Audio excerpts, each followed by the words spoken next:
welcome back to my channel, and if you're new here, make sure to subscribe for more content like this. And in today's video, I'm celebrating 80k subscribers. Wow. Oh my god, guys, this is so exciting. Thank you so much for helping me reach 80k. It's an honor. And I'll save my speech for 100k. I'm just kidding, but my goal is to reach 100k by the end of the year. And I don't know if you guys remember, but for 50k, I evaluated 5 people's audition video, and I promised that for 100k, I would do 10 people, because...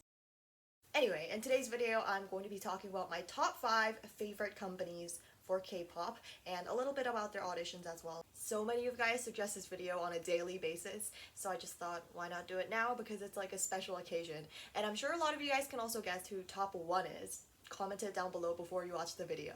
I know you didn't comment. Come on, go on to the comment section before we move on to the next thing. Actually, before we begin with mine, comment down what your favorite company is and your reason for that. So firstly, at ranking 5 is Feel Good Music. Now, a lot of you guys might not know about them because they don't really have a lot of groups, I suppose. So they are founded by the couple Yoonmire and Tiger JK. If you don't know about Yoonmire, like the legendary rapper, what are you doing? Especially if you're a rapper. And they also have the artist PP, and I'm sure a lot of you guys know about her because she is quite popular these days. I love PP. Tiger JK and Yoonmire, they both have a really special connection with all of the artists within the company, and they really have a tight connection.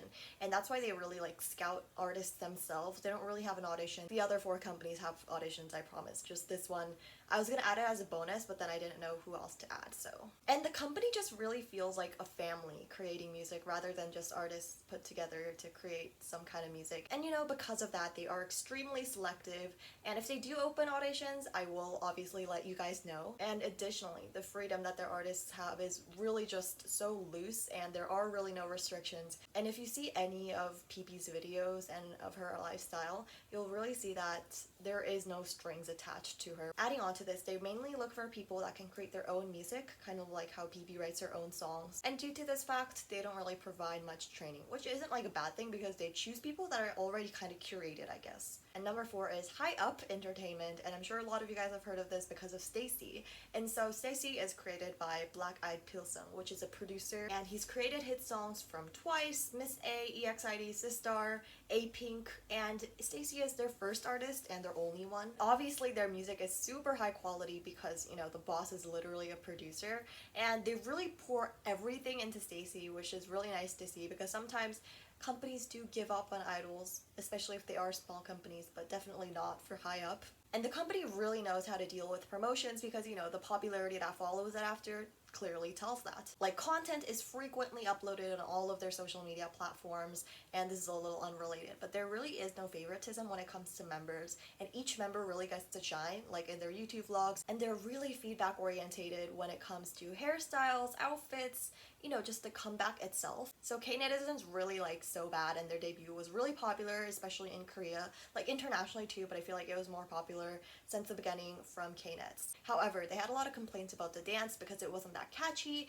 It was a little off-putting, I guess. So in their next comeback, High Up really made sure that the choreography was good, and ASAP was a hit mainly because of the choreography. And additionally, in ASAP and Stereotype, the K-Nets weren't really satisfied. I mean, international fans too, but fans weren't really satisfied with their hair because it was just weird and odd, and I guess they tried too hard is what people were saying. And then in Run to You, they had pretty normal hairstyles. So they're very feedback orientated, and you can also find their audition right here. I made an audition tutorial for it along with Blockberry, but Blockberry isn't included in here. And the next company is NV Entertainment, and a lot of you guys might not really know them just by their name, but you will know UA. I'm sure you've seen their Instagram reels or their TikToks. They are very, very into that, and that's a good thing. No one ever really talks about them because their only group is UA, and they're quite underrated, but I can really see that the company tries for UA despite it being a super small company that no one's ever heard of.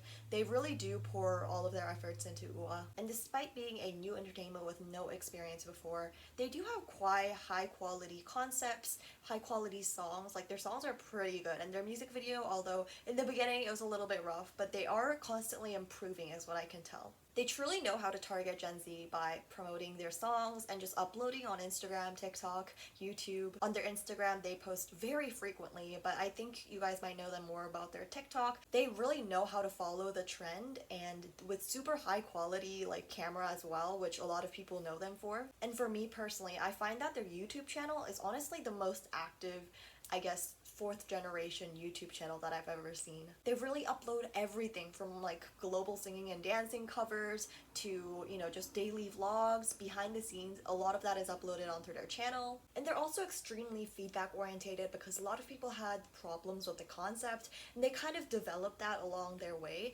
And also I think in their debut stage, or one of the first few songs that they had this kind of odd choreo and fans did not like that, so they immediately changed it after the next stages.